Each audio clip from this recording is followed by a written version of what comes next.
Alhamdulillah wa salatu wassalam ala Rasulullah. Dear brothers and sisters, Assalamu alaikum wa rahmatullah. Today my topic was inspired by a conversation I had with a friend of mine in Jordan, a member of the Jordanian Air Force. And during our conversation he said, Haytham, what you talk about requires men. And there are no men these days. And this caused me to investigate the whole issue of masculinity to see what caused people to make such statements. What is it that we are missing, and how did it come about that we would be willing to say that there is no masculinity or manhood left, and that the people who call for a faz'a are pretty much calling upon deaf ears? So during my investigation, I began to look into what was said about Jordan, specifically in that area, and the people that inhabited that area, in order to understand whether this was manufactured or whether this is, in actuality, the nature of the people. Now Allah subhanahu wa ta'ala mentions in the Quran, Bismillah ar-Rahman ar-Rahim, قالت إن الملوك إذا دخلوا قرية أفسدوها وجعلوا أعزة أهلها أذلة وكذلك يفعلون. Now Allah subhanahu wa ta'ala says in response to Saba, she said when kings or monarchs come into a territory, they take the most noble of people and make them lowly, and Allah subhanahu wa ta'ala confirmed by saying وَكَذَلِكَ يَفْعَلُونَ. So therefore it is an action, it is a series of actions that take people from a certain status and bring them to the lowest of status.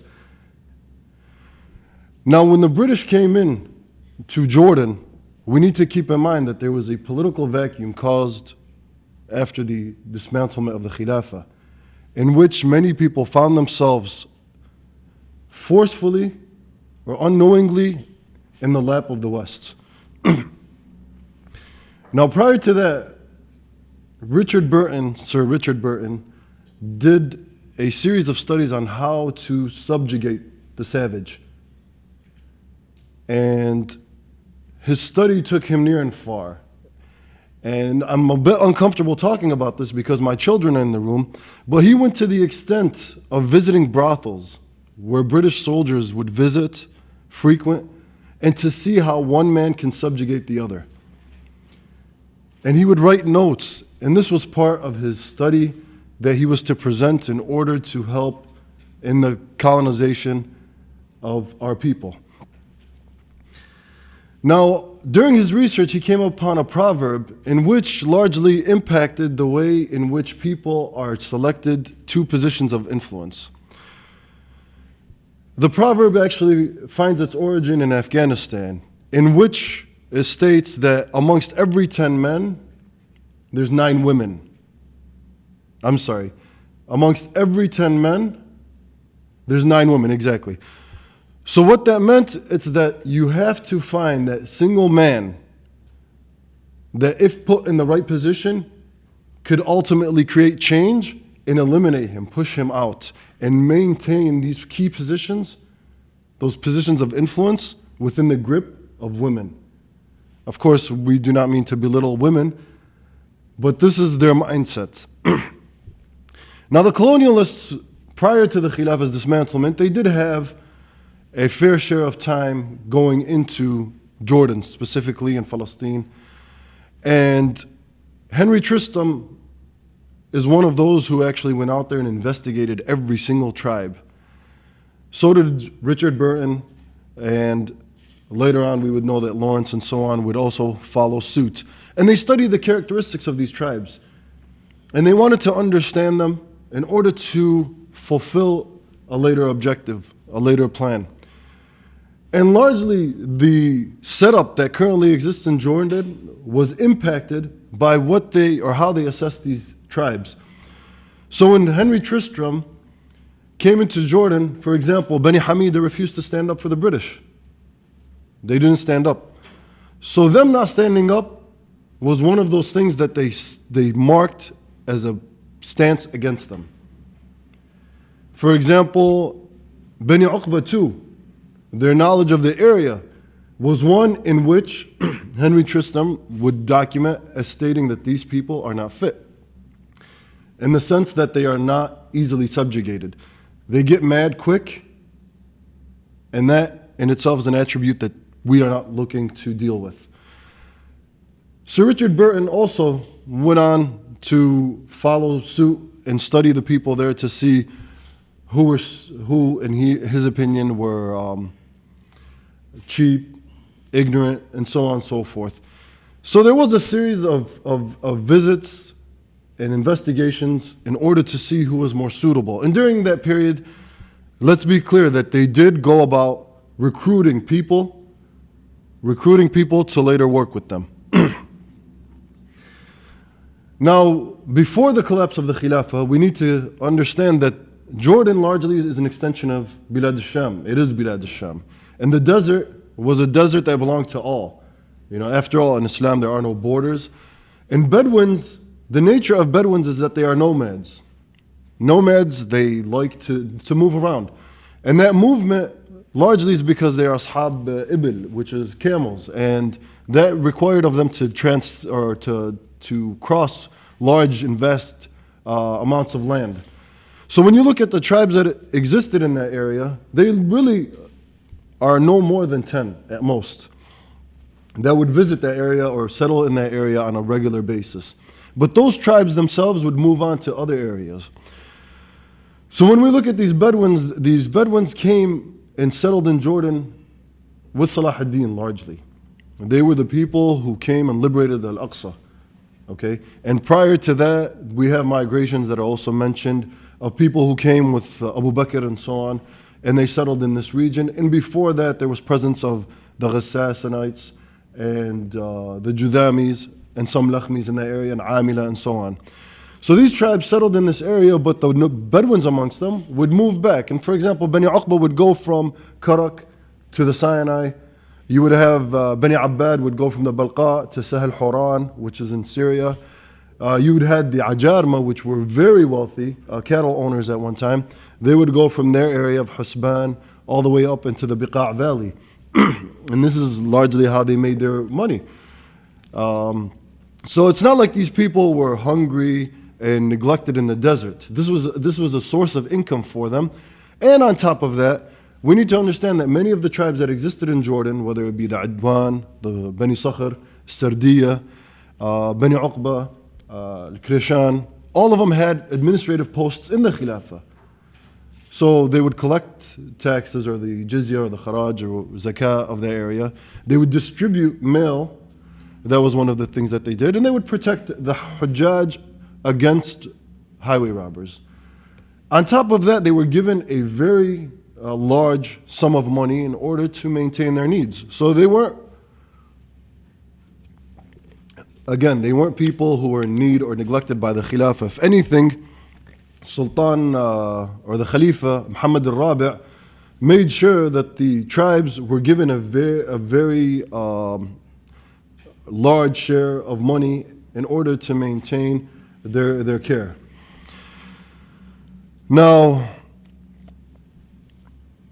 during the Ottoman time, administratively, the Karak was a mutsarfiyya, or an area of tasarruf, or an administrative region. You had Ajlon, which would also go into Nablus. You had the Ramtha area, which too would extend into Sahel Horan.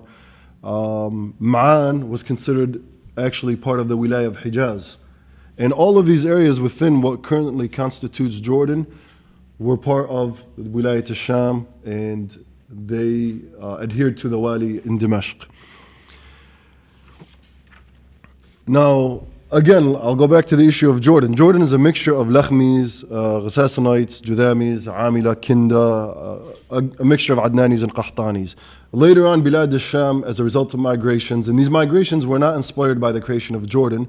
A lot of the Chechens and Circassians that were fleeing the oppression that they were under came to the Holy Land. And they came to the Holy Land because this land is a land that Islam has deemed sacred.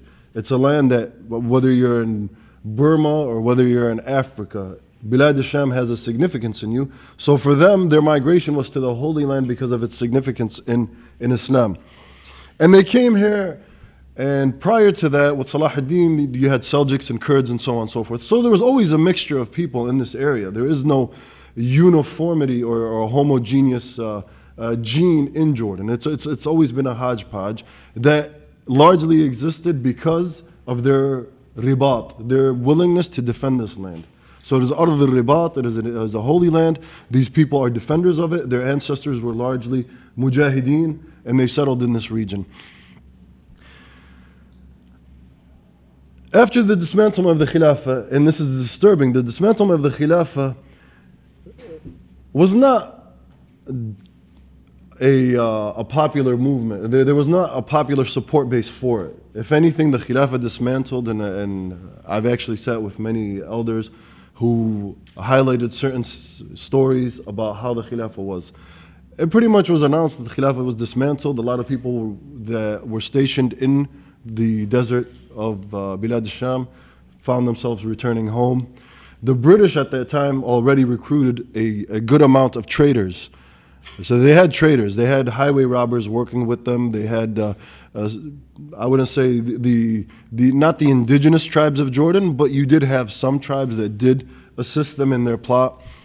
And one of the saddest stories that I came across was the Valley of Rimam, the Valley of Corpse, Wadi Rimam in Jordan, in which the British would take these highway robbers, and while the Uthmani Khilafah army was returning, they would sit there and shoot these people who were largely unarmed. Okay, they would shoot them, and the British would pay 5 Egyptian pounds for every death. Every Muslim that was killed, they would pay them 5 pounds, 5 pounds for per head. So this is why the valley, and it still exists there, Wadi Rimam was called that. As my grandfather tells me, that his father tells him that when the Ottomans were retreating, they said, "We're Muslims. Please do not kill us. Here's our weapons." So this was the attitude that they had. Again, these were not occupiers. This was the Khilafah we were talking about. This land belonged to Islam for 1,300 years. Now when the British came, they brought with them their agents, and in order to create a support base. And Abdullah the First was not someone who was welcome. He was not welcome. Although we see all this nonsense today in the dancing and tasheej. If you're from Jordan, you know what tasheej is. It's pretty much dancing for the king. This wasn't the attitude that Abdullah was met with. If anything, when he came to Karak, initially when he came to Karak, they told him, "Mamar mish maqar." This is a passage, not a station. Keep going. When he went to the Adwan area, he said, "I'm an emir." They said, "We already have an emir. We don't need you." When he went to the Ababid, the Abadi tribe, in order to form an alliance, they tore the tent down on him. They tied the tent pillars to a horse, and they smacked the horse, and the tent came crashing down. When finally he was so scared because of the way he was treated by all the tribes, he went to Salt. When he got to Salt, he went and he put himself behind some bodyguards. And as reported, Abu Jalma, his hands are probably this big, came and he knocked down these bodyguards. And he said, "If you're going to talk to us, you're going to talk to us as equals. We don't talk to men who hide behind bodyguards." So the whole idea of people rushing to him and siding with him is absurd. There were several different tactics that were undertaken in order to subjugate these people and gain them over to the side of the Hashemites. Now, the objective of this talk was to show the extent the British went to produce a national identity and to create Jordan. Actually, Jordan itself was something that was inspired by the Autre Jordan, I believe is the correct pronunciation, which was the name given to the Karak region during the Crusade invasion. Now, when they took over that area, what they wanted to do is they wanted to prevent an alliance from emerging between Syria and Egypt to liberate the kingdom of Jerusalem at that time, which was the crusade, which was under the capture of the Crusaders. So the idea of Transjordan was inspired by the earlier events of the Crusades. And I'll go back to this with more detail as to how in tune John Glubb and his likes were with this plot.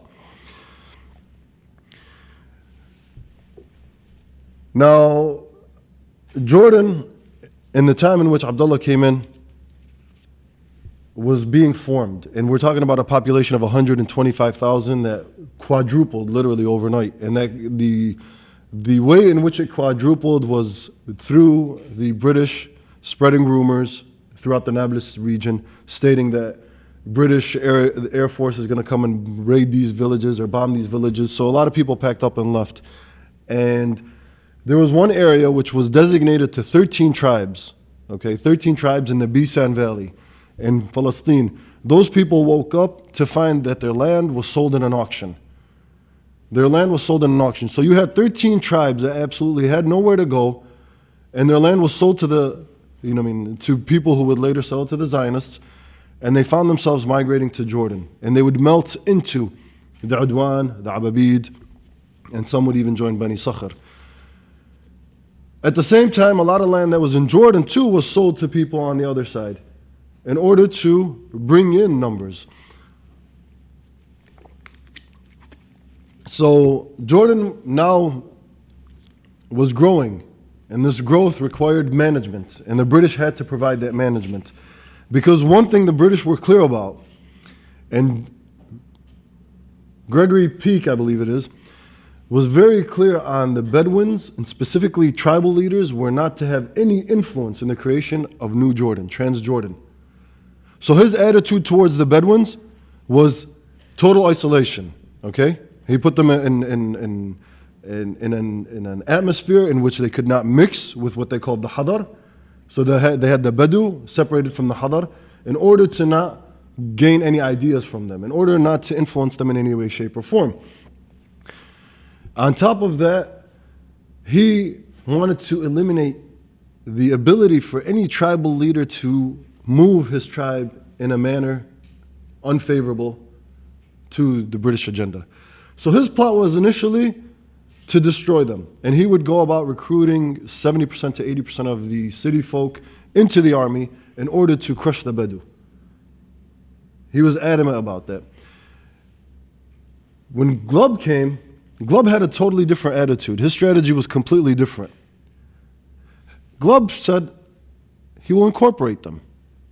This incorporation was a careful study of Sandman, who, like I mentioned earlier, resided in Baluchistan and was successful at subjugating the Baluchis. So he wanted to use a similar measure, same strategy. So what he did is he brought the Bedouin, and when he brought the Bedouin, he brought with him 40-year-olds of the most disgusting creatures on the face of this planet that he recruited in Iraq. These people, as he would mention in one of his stories, he would bring them prostitutes and alcohol. And while they were indulging in all this haram, he would take their ugul, this thing right here on my head, and he would throw it into a bonfire. Now, anyone who's familiar with Arabic culture knows that if you take this and throw it into a bonfire, that's like the peak of insulting someone. And when he seen that they did not respond, he knew that these people were the best people to carry out his agenda. So when he brought them over, and these men, again, like I said, were in their 40s, and the people they were recruiting to form this Arab Legion were children between the ages of 10 to 14. Children taken from tribes. And this eats me up inside because my kids are here, and they're the same age as my kids, so they brought them in. And I'm not going to go into the details of what was done to them, but the deputies of the British would undertake physical and other types of abuse in order to subjugate them. Subjugate them and make them eventually turn them against their own. So what was done to the sons of the Badia, and Glubb mentions this, and in several different biographies it's mentioned, he would punch them and then kiss them, give them something and then take it from them, fire them and then come look for them, constantly playing mind games. So they were in a state of confusion all the time. What do we do? What's right? What's wrong? These were children who were raised by the British. It reminded me of what happened in Andalusia when they took the sons and daughters of Muslims from their parents and they raised them in the church and then brought them back as Christians.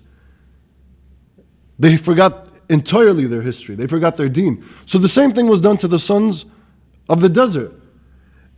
As mentioned in one story, he actually grabbed one of the Khushman tribe and their son and he punched him in the face. And the kid had absolutely no idea why he got punched. So he went and he cried to his brother. And his brother would confront Glubb. So Glubb would order that their stocks, their camels, would be taken from them as punishment for being naughty. That's what he used to say to them. Don't be naughty. He would point at the Bedouin and say, don't be naughty. Be obedient. And he would do the same thing to the Huwaitat. And they would boast about how many camels they acquired through these tactics. Sir John Glubb also on one occasion, just to show you how he was creating this new identity, this new Jordanian identity, he took these kids to Palestine. And these were, again, little boys. And what he would say to them, he was telling them, I really cannot rattle through Jerusalem in a huge armored car with the visors closed while the streets are filled with women wandering about unconcerned. He's telling this to kids. These kids barely hit puberty. He said to them, so what if these girls are killed by Jews? So what? It is more shameful for me, referring to himself, Glubb, to be hiding in my car when I am a general of an army. So he was telling them that protecting John Glubb was far more valuable in this new identity, in the sight of this new army, than defending these Muslimat, who, as I will show later, are extensions of one another, not only from a aqaidi point, but also from a genealogy point. So this strategy of mind games and so on and so forth that was used to indoctrinate this new legion was one that was intended entirely to preserve the creation of, eventually, Israel. Now, Peake's repressive attitude did not work. Glubb's, at the other hand, did work, and it was a huge success. He was so boastful of how successful he was at subjugating these people. He considered himself the legitimate king of Jordan. Actually, he would brag that Renaud de Chatillon, I believe it is the pronounce, who was the king of Karak for 1 year, he said that, he only ruled it for 1 year. I ruled this area for 26 years, okay? So he would boast about the fact that this man, had that much leverage. And he would have continued to rule Jordan had it not been for the fact that the British eventually felt that he was saying too much and they had to protect the throne of Jordan. And what that is in reference to is that he actually had an interview in a British, for a British journal, in which he stated, I'm actually the real king of Jordan. King Hussein has absolutely no authority whatsoever. And that reached back to the nationalists. Back then there was a nationalist fervor, and they were trying to remove the monarchy, and that, that was evidence that they could use against them. And eventually the king had to take a stance in order to show his strength, so he expelled Glubb. But as we know, the British never really left. Glubb left. But John Glubb was nothing more than a general in a chain of command that went back to the British monarchy and took their orders from there. So it's not like he was the final say. He was just a foot soldier with a lot of power in that part of the world. Now, some of the methods that they used in order to subjugate the Bedouins were which was called Mashru' Tawtin al-Badiya. Mashru' Tawtin al-Badiya, what that meant is that they wanted to take these people and make them sedentary. So the monarchy had to take actions in order to give them land and tell them to settle here. This land belongs to you. Don't move. Don't move. And this was, again, a strategy in order to create those borderlines later on. And it worked. It worked, as we see today. So they gave them these lands, and many of the tribes, would compete to get more land, to get more power. And ironically, Arab were very keen on protecting genealogy, okay, nasab. Nasab is very important to them. But with the creation of Jordan, genealogy absolutely had no weight. So what you had is you had wealthy people who had farms. And what they would do is they would bring all these farmers and say, okay, take my tribal name, take my family name. So these people would take it. And then they would take these individuals and put them into the Jordanian army in exchange, or in exchange for 2 Jerusalem pounds, I believe it was, for every single head that they were able to offer the British in service. So you had tribes that really were created as a result of Jordan, that never existed. Actually, if you go into the jarh, into the history of the region, some of these tribes have absolutely no mention in history. And others do. And like I said in that verse in the Quran, the fi'l that was undertaken is to take the noble people of that region and to belittle them. And as a matter of fact, that setup is still there. So that was one of the strategies that was done. The other thing is the whole identity. This whole national identity is something that didn't sync well with the people there. So this is actually, I need to look further into it. But the people who inhabited Jordan prior to the establishment of Transjordan are still, in the sight of in the British law, Ottomans. Okay? Ottomans, they belong to the Khilafah. Therefore, if you originally inhabited the area of Jordan, you had to write a written letter asking to become a Jordanian. Which, no, I'm almost positive, certain nobody's done that. So the people who inhabited the area, the natives of that area, by their law, and I'm not sure if it's been changed since, are technically not even considered Jordanian historically. Okay? So this shows you how this identity was constantly being manipulated and played with. So after Mashru' Tawtin al-Badiya, there was a few people that didn't want to submit to it. And Bani Atiyya was one of those tribes. Bani Atiyya is a tribe, if you study the history of Jordan, they have a very long history in Jordan. They realized that these British plots were plots that they did not want to be a part of, and they actually got up and left. And in some cases, the British themselves would go about expelling individuals and distancing them from their tribes. So what you had the tribes were now becoming headless. The headless tribes, and on top of that, with the migration of, or the influx of new refugees, and a lot of these refugees joined, and this is, I'm not talking about 48, I'm talking about before 36. A lot of these people who were leaving their homes in Palestine joined into these tribes.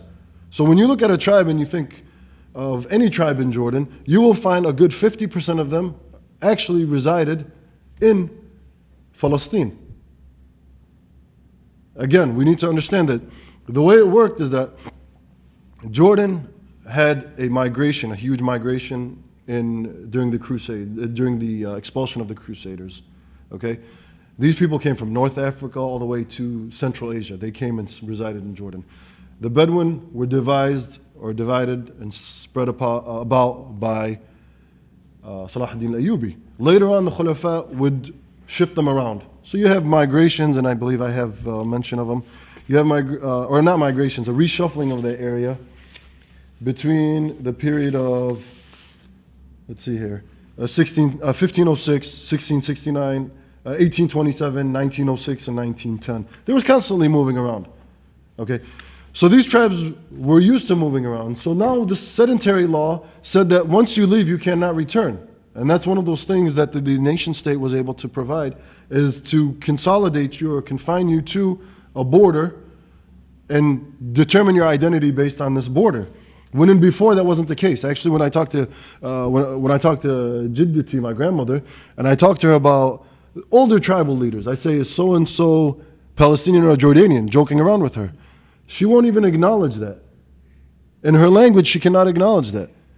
So if I said, for example, she's from Snayan, I say, Snayan. She'll say Awazim, Irwala. Okay? Ibn Khatlan, she'll say Ababid, Shammar. So what she was saying is she was dividing the tribal leaders based on an alliance. There was a name for the alliance, and then their genealogy, which they were very keen to preserve. Arab were, as we know, they preserve their genealogy. And this genealogy issue is not something that Islam condemns, by the way. As a matter of fact, Umar ibn al-Khattab radiallahu anh, mentioned in one of his sayings, he said, لا تكونوا كسواد النبط إذا سئل أحدكم قال من قرية كذا وكذا. Okay? Do not be like, I'm not even sure who these people are. If they're asked, where are you from or who are you, they'll say, from such and such village. And this is a reality nowadays. If you go to Jordan and you ask somebody what their nasab is, they'll give you Anwan Beto. He'll tell you his address. I'm not asking you your address. I'm asking you your nasab. Do you know your nasab?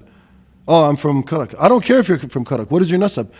They don't know the nasab. So the issue of nasab, lineage in Islam, is something that's preserved. Okay? And I'm not sure if this is a hadith, but the Prophet ﷺ, if I'm not mistaken, says, النَّاسُ أُمَنَاءَ عَلَىٰ أَنْسَابِهِمْ. People are entrusted over their lineage. So lineage is something that Islam came to preserve. It didn't come to crush.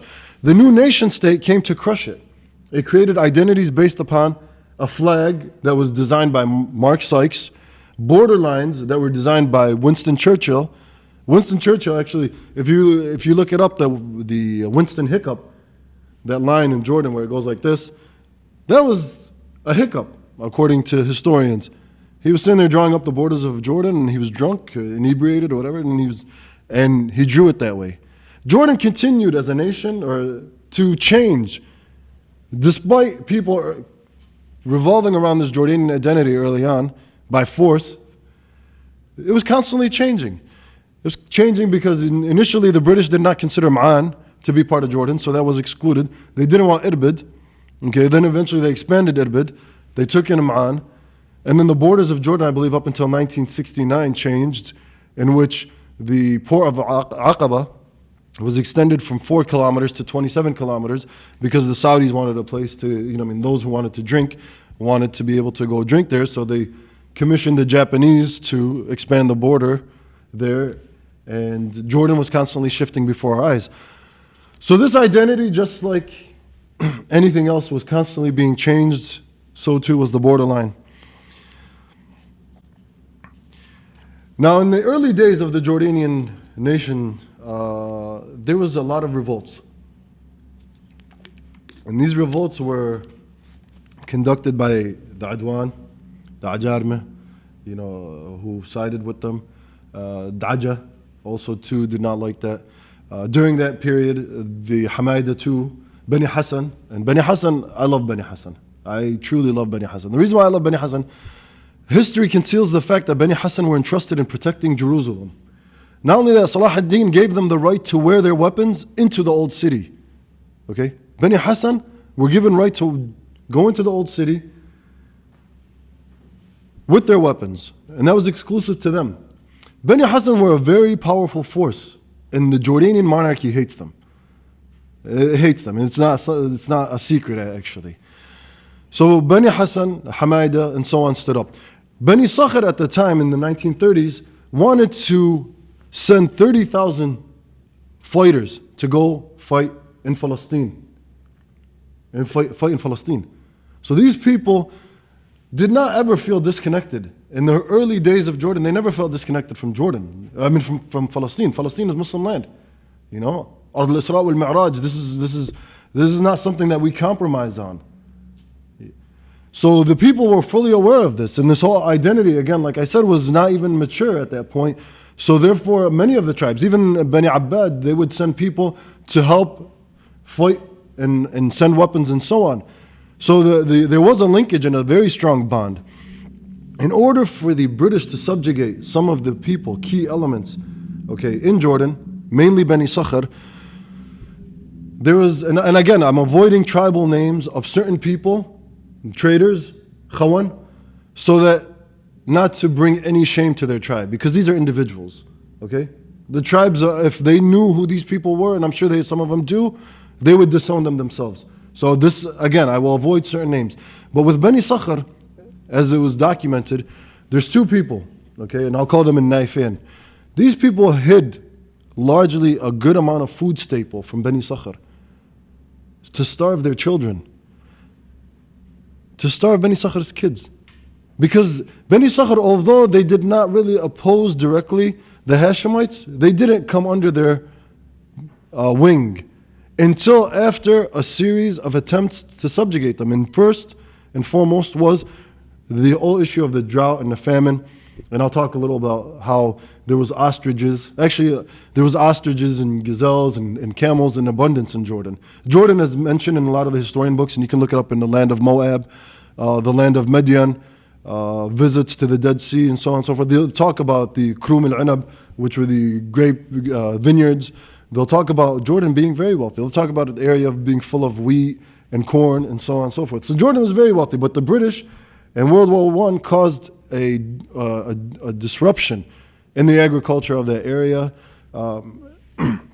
on one of my visits to Tel Arba'in, they call it Tel Arba'in because 40 Sahaba died there. Okay? So the Jordan, again, is out of the Prophet ﷺ and his companions liberated. Okay? Or let me be more specific. Umar radiallahu anh liberated in his time, and many of our Sahaba died in that land. So it's Muslim land, and that needs to be clear in the minds of all those who are here. So in Tel Arba'in, I was sitting there and talking to one of the older ladies, and she was telling me the British came and they put pumps on the side of the river, and they were sucking the water out. They were drying that area in order to define the borders, to make it difficult for people to go back and forth. So again, the British undertook multiple different efforts, and one of them was the starving through the drought, of course, of the children of Bani Sakhr, to the point where they forced upon Bani Sakhr to go and take a loan from Abdullah I. That loan from Abdullah I was the first step, and we know, as Malcolm X says, debt is a form of slavery, and that's exactly what happened. By becoming indebted, they put themselves in a very compromising position. Now, I'm sorry if I go on, if you guys can keep track of time. So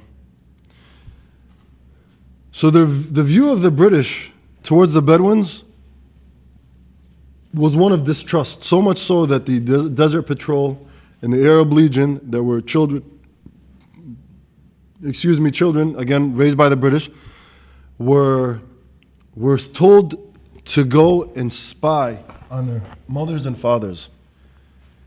One of the ways to get promoted, and if you know anyone who's trained under Glubb, one of the best ways to get promoted in Jordan quickly is to turn against your own family. So one of the tactics that they would use is to have them go and spy on their own people. And this surveillance created a distrust, and this distrust still exists in Jordan. People in Jordan are very paranoid. Like, if you want to hear how they feel, and again, although we see all the stuff on television about them, praising the king and so on and so forth, the reality is that a Jordanian will have to close his abajur, his blind, closes his abwab, make sure his phone is disconnected, and he'll tell you, what's the solution? What's the solution? Desperate.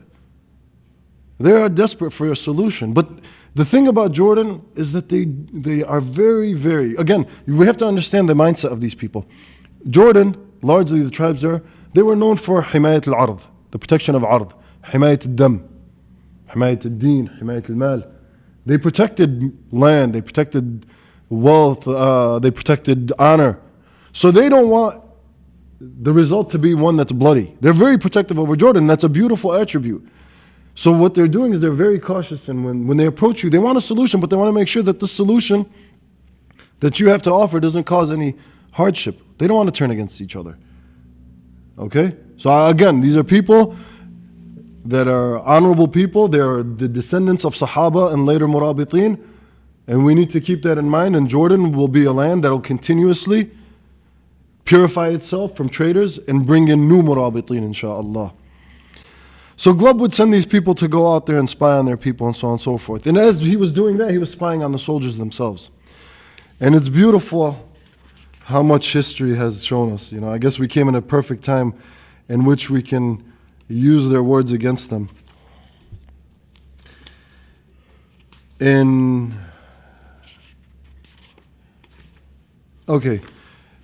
James Lunt states, the memories of these days recall to mind the confidential report system in use in the Arab Legion. Okay? These had to be compiled on every officer and soldier and comprised a 5 to 6 page booklet which listed every known military virtue and failing. Okay? On every page were columns marked excellent, good, fair, bad, nil. The reporting officer was required to put an X against, and an X and 4. Now, what were these things for? An X would go under whether this person was a devout person, whether he prayed on a regular basis. Okay? And my sons are in the audience, so pay attention. So the kuffar, what they were doing is they were sitting there saying, Flan bisalli. So they'd put an X. Okay? They would put that X in order to eventually push him out, give him an early retirement. And they would put an X over those who were guilty of sexual offenses. Okay? Sexual offenses meaning what? Meaning shudud or zina. If they were indulging in those types of behaviors, they would put an X in favor of. John Glubb was very, very paranoid as well. He was very cautious, and he would sit there and monitor these people on a day-to-day basis and bring closer to the regime those who were deviant in their behavior and push away those who had honor. And if you talk to any of the later generation, go talk to them about their fathers, how they were discharged by Glubb, and they'll tell them it's over a mawqif, stance. Either he said something that they didn't like, and Glubb had a habit of going around saying, "Are you Jordanian or Palestinian?" Put you on the spot. And back then, the identity was not even clear, so people didn't even know how to respond to it. And there's a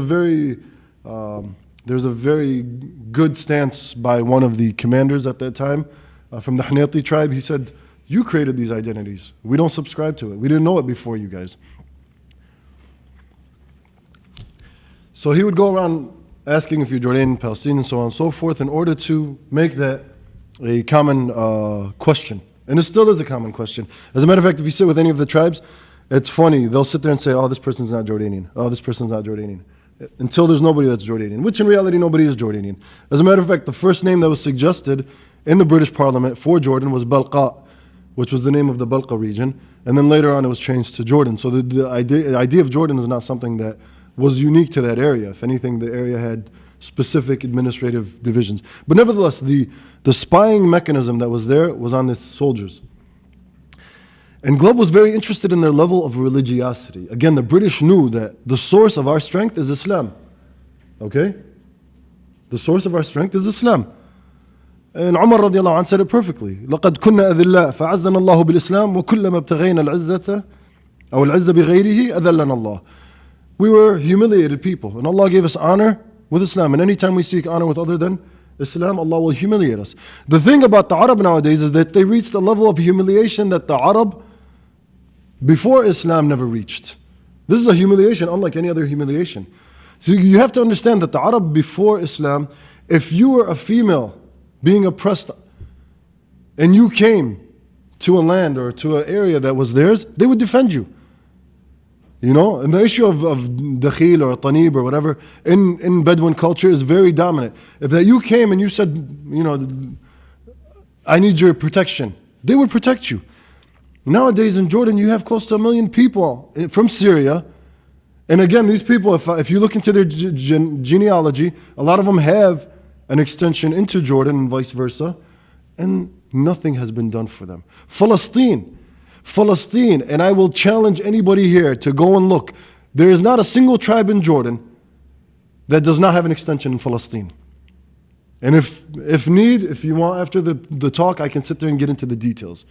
Every single tribe, whether the people from Karak who went to Ramallah, or the people who were in Khalil who came to Al-Karak, or the people from Nablus who came to Salt, or Salt to Nablus. This is a common theme, and all the tribes have left people behind, and so on. So the lineage of those people is uniform. And despite that, they have reached a level in which you come to them asking, you know, for their help, for their support, and not a single finger is moved. You have generals right now, generals in the Jordanian army in key positions who come from tribes that have a presence in both Nablus, okay, and in Irbid. Nablus and Irbid, who they did not even exit the blood, okay? And what that means, in Arabic, in Bedouin culture, you have a thing called exiting the blood, which means the fifth grandfather, okay? The fifth grandfather, that means if I'm obligated to defend your blood on a familial level, okay, if you are part of my fifth father's lineage. So they would grab a dagger and they would mention their grandfather's names, so-and-so, son of so-and-so, son of so-and-so, son of so-and-so, until the knife falls or the dagger falls. These people still, okay, are bound by this dagger, by familial ties, okay, not forgetting the aqaidi tie, the aqidah of Islam, which bonds every Muslim on every corner of the earth, and they have not moved a single finger.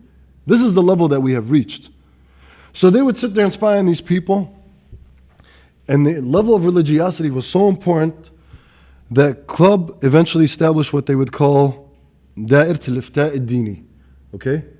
The Department of Religious Counseling. The Department of Religious Counseling was created specifically for the military.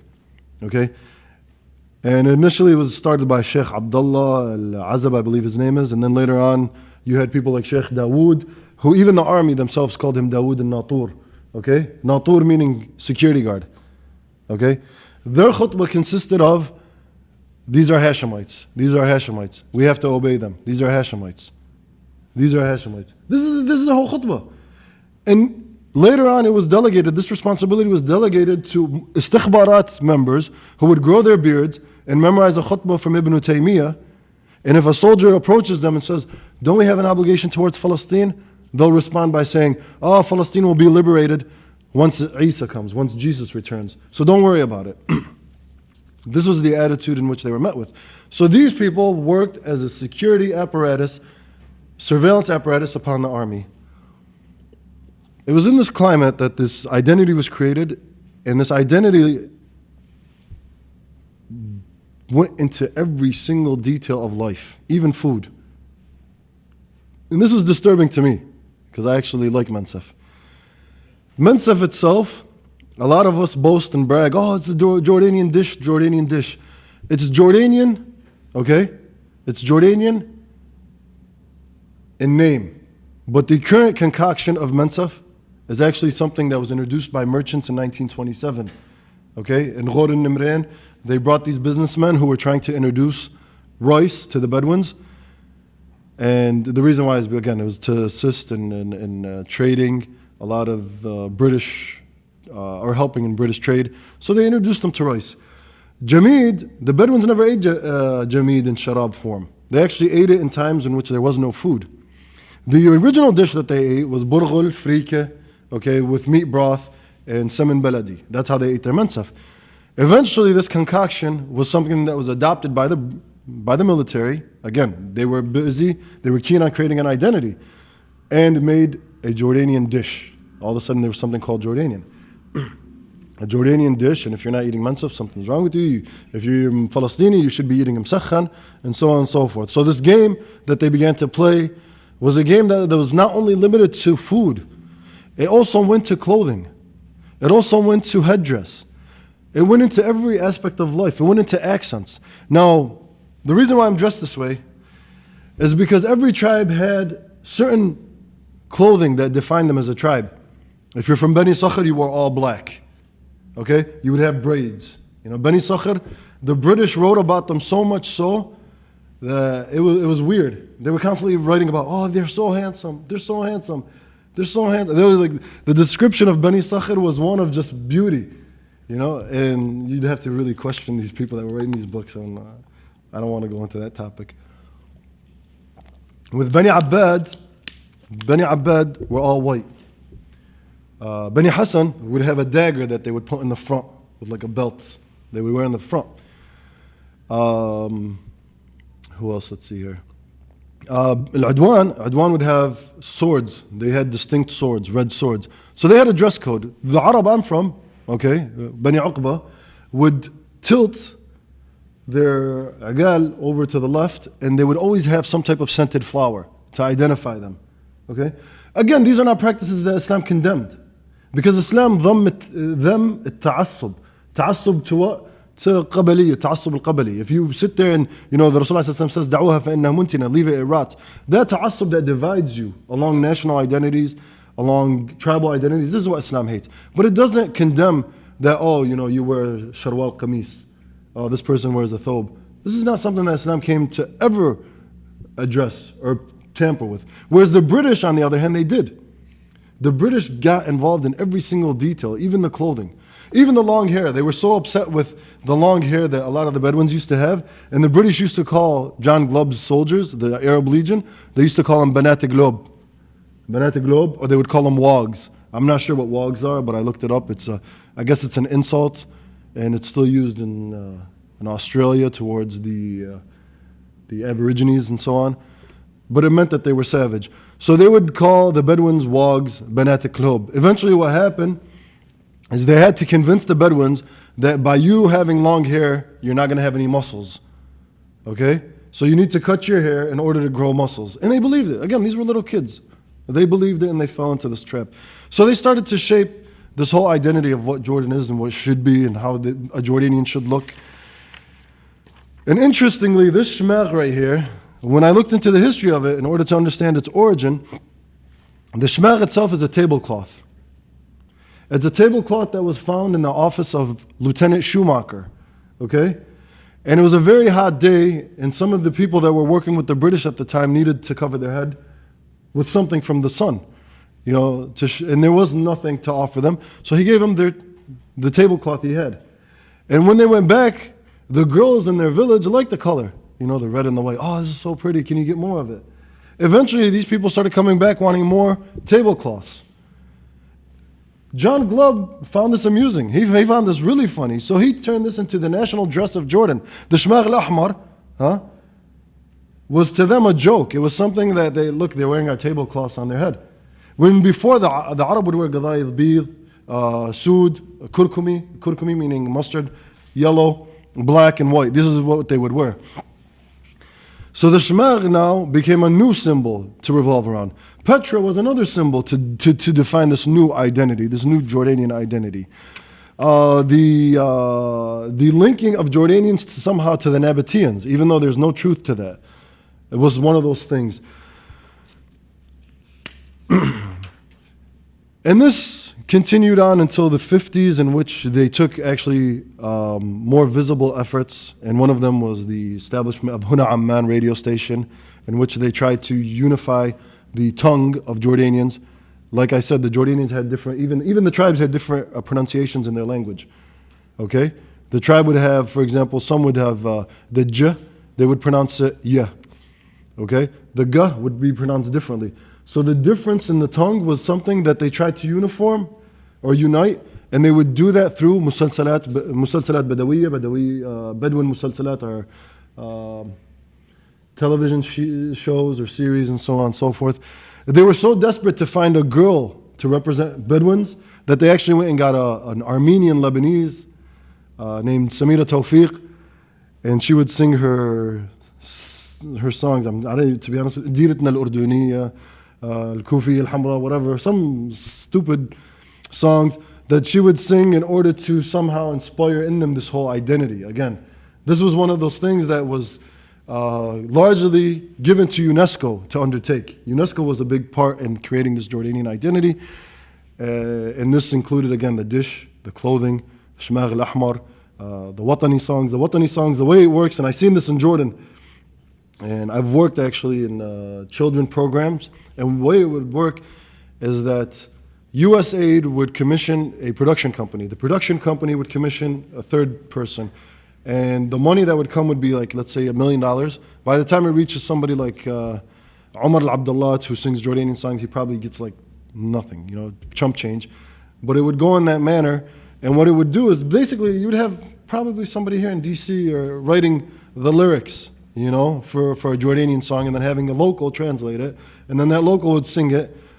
And again, they would edit it with some videos of the Jordanian army dancing around, clapping, and this is how it worked. So this right here, Huna Amman and the Musalsalat and Samira Tawfiq, and there was another gypsy, I forgot his name. And I don't say gypsy to belittle him, he was actually a gypsy that they brought from Syria, and they gave him Jordanian songs to sing. These were all tools or ways in which they created the Jordanian identity. I feel like I've been going on for long. Now, lastly, when it comes to the tools, is the issue of soccer. The British were very interested in establishing sports amongst the Bedouins. The Bedouins were not really known for sports, but nevertheless, they went out their way to teach them soccer, polo, and different sports. And the reason why they did that is because UNESCO had a project of taking in the Palestinian refugees and establishing football camps, dominated by Palestinians, football camps dominated by Jordanians. And eventually, that whole nationalist fervor, that tribal division would manifest itself on soccer fields. And this is something that they loved seeing. The Jordanian regime loved seeing that division, especially when Wahdat al-Faisali play, and it encourages it and so on. So this was one of the tactics that UNESCO went about, the British creating what would later become the Faisali, and the UNESCO would create the Wahdati teams, so as to continue that division. So this division and this identity creation is an ongoing process, and it's still going on till this very day. If anybody is in tune with what's going on in Jordan, I believe the British, American, Italian, French, and Canadian embassies are housing advisors, probably in the hundreds, all with the intent of coming out with new gimmicks. I think the latest one is Irfa' Rasak, okay? Before that was Kulna Mu'adh, and then the whole issue is something that we'll probably discover more details of it in the aftermath, and so on and so forth. So there's so many different slogans and programs that are being introduced in order to keep the people around the monarchy. Again, this is part of a colonial effort, and they will not compromise on this. Okay, so Glubb, just so I can go back to Glubb and show you how this extension is. Glubb would state that white British boys won't need to endanger themselves to secure imperial gains. The Bedouins will do that for them, provide entertainment for visiting tourists, and be paraded as a product of British civilizing efforts. And that's exactly what has happened. That's exactly what has happened. Now, to be fair, the Jordanian military is a victim just as much as the people. Just as much as the people. The real culprits, again, are these embassies, and the embassies that control the mukhabarat. You have the mukhabarat, the way it works is you have the blind, they call mukhabarat amaliyat, which they go in there, grab the leaflet with their eyes closed, and they turn it into a muhallil. A muhallil is an analyst. The analyst turns around pretty much and hands it over to the MI5 or the CIA. They look at it, and they say, okay, well, this is what we want you to do, and they would proceed in such manner. So the mukhabarat is constantly trying to find ways to play around with the emotions, okay, in the minds of the military as well as the people. Again, they view both of us as enemies because the military is an extension of the people. The military in Jordan is an extension of the people. Yeah, there are umala here and there, okay, but the military comes from from our homes. I'm a son of several different military officers, you know. So the thing is that we are people who mirror one another. So the mukhabarat are constantly playing with these people, or the istikhbarat, they're constantly creating a rift amongst them, using and leveraging all types of means in order to keep these people fractured and unsuccessful in any effort to liberate themselves from the Hashemites and the British. So Glubb was very keen on understanding that Transjordan as it is today, is the obstacle between the unity, if there is, inshallah, and when there is a unity in that region. That's how Jordan was created, and that's what we need to understand. And the way it's set up, it's like a house of cards. If Jordan were to fall tomorrow, so would Israel. They are so independent, or dependent on one another, that the Zionist plot can be easily, or the Zionist entity can be easily removed the moment you remove the Jordanian regime. The moment it's gone, they're twins, or what do they call those, Siamese twins that share the same heart. So, inshallah, I've addressed various different issues, and I will finish with the ayah where Allah subhanahu wa ta'ala says, بعد أعوذ بالله من الشيطان الرجيم بسم الله الرحمن الرحيم يا أيها الناس إن خلقناكم من ذكر وأنثى وجعلناكم شعوبا وقبائل لتعارفوا إن أكرمكم عند الله أتقاكم إن الله عليم خبير. O people, we have created you from branches and tribes so that you may know one another. Verily, the best of you in the sight of Allah are the most pious. And I thank you for coming. وجزاكم الله خير. السلام عليكم.